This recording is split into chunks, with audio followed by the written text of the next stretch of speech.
Hi friends, അപ്പോൾ ഇന്ന് നമുക്ക് ബീട്രൂട്ട് വെച്ചിട്ട് ഒരു അടിപൊളി റെസിപ്പി ആയാലോ. ഇതുണ്ടെങ്കിൽ ചോറ് കഴിക്കാൻ നമുക്ക് മറ്റൊന്നിൻ്റെ ആവശ്യമില്ല കേട്ടോ, അത്രയ്ക്ക് ടേസ്റ്റാണ്. ഇത് മാത്രം കൂട്ടിയിട്ട് നമുക്ക് ചോറ് കഴിക്കാൻ കഴിയും കേട്ടോ. അപ്പോൾ നമുക്കൊരു ബീട്രൂട്ട് എടുത്തിട്ട് ഗ്രേറ്റ് ചെയ്ത് വെക്കണം, പിന്നെ ഒരു സവാള എടുത്തിട്ട് നീളത്തിൽ കട്ട് ചെയ്ത് വെക്കണം കേട്ടോ.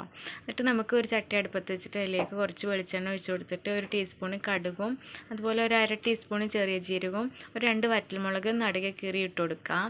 പിന്നെ നമുക്ക് കുറച്ച് കറിവേപ്പിലയും കൂടി ഇട്ട് കൊടുക്കാം കേട്ടോ.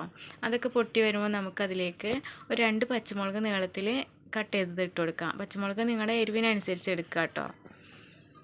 പിന്നെ നമുക്ക് അതുപോലെ ഒരു വലിയ സവാള ആണെങ്കിൽ ഒരു സവാള എടുത്താൽ മതിയാവും.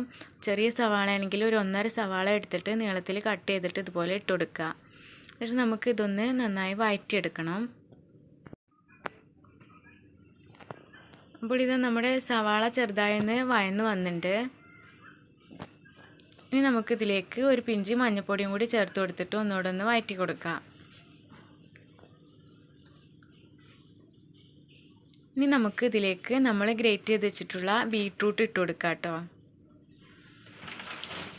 ഞാനിപ്പോൾ ഒരു മീഡിയം സൈസിലുള്ള 3 ബീട്രൂട്ടാണ് എടുത്തിട്ടുള്ളത്. ഇനി നമുക്കിതിലേക്ക് ആവശ്യത്തിനുള്ള ഉപ്പൂടെ ചേർത്ത് കൊടുത്തിട്ട് നന്നായി ഒന്ന് മിക്സ് ചെയ്ത് കൊടുക്കാം. ഇനി നമുക്കിതിലേക്ക് ഒരു 5-6 അല്ലി വെളുത്തുള്ളി ചതച്ചതും പിന്നെ അതുപോലെ ഒരു ചെറിയ പീസ് ഇഞ്ചി ചതച്ചതും കൂടി ചേർത്ത് കൊടുക്കാം. എന്നിട്ട് ഒന്നുകൂടെ ഒന്ന് മിക്സ് ചെയ്ത് കൊടുക്കുക.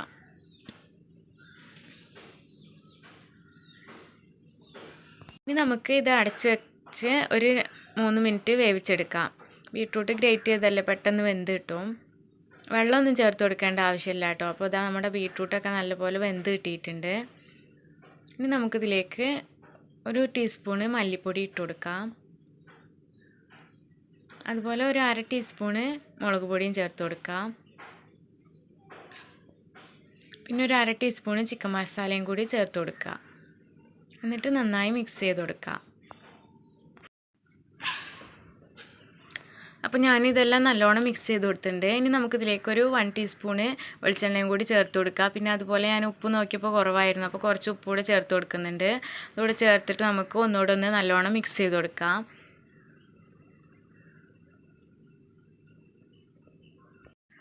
അപ്പോൾ ഇത് നമ്മുടെ ബീട്രൂട്ട് കൊണ്ടുള്ള റെസിപ്പി ഇവിടെ റെഡി ആയിട്ടുണ്ട്. ഇതിന് അവസാനമായിട്ട് നമുക്കിതിലേക്ക് ഒരു അര ടീസ്പൂണ് ചെറുനാരങ്ങ നീരൂടെ ചേർത്ത് കൊടുക്കാം കേട്ടോ. അപ്പോൾ ചെറിയൊരു പുളിയും കൂടി വരുമ്പോൾ ഒരു നല്ല ടേസ്റ്റ് കിട്ടും കേട്ടോ. അതിന് വേണ്ടിയാണ് ഇത് ചേർക്കുന്നത്. ഒന്നുകൂടെ ഒന്ന് നല്ലോണം മിക്സ് ചെയ്ത് കൊടുക്കുക. എല്ലാ ഭാഗത്തേക്കും നമ്മുടെ ചെറുനാരങ്ങ നീര് എത്തുന്ന രീതിയിൽ കേട്ടോ.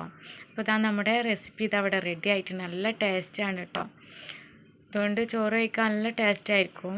അപ്പോൾ എല്ലാവരും എന്തായാലും ഒന്ന് ഉണ്ടാക്കി വെക്കുക. എല്ലാവർക്കും ഇഷ്ടമായിട്ടുണ്ടെന്ന് വിചാരിക്കുന്നു. അപ്പോൾ എൻ്റെ വീഡിയോ ഇതുവരെയും സബ്സ്ക്രൈബ് ചെയ്യാണ്ട് കാണുന്നവരും ഒന്ന് സബ്സ്ക്രൈബ് ചെയ്ത് സപ്പോർട്ട് ചെയ്യുക. അപ്പോൾ ഓക്കെ, താങ്ക്സ് ഫോർ വാച്ചിങ്. ഇനി നമുക്ക് മറ്റൊരു വീഡിയോയുമായി കാണാം.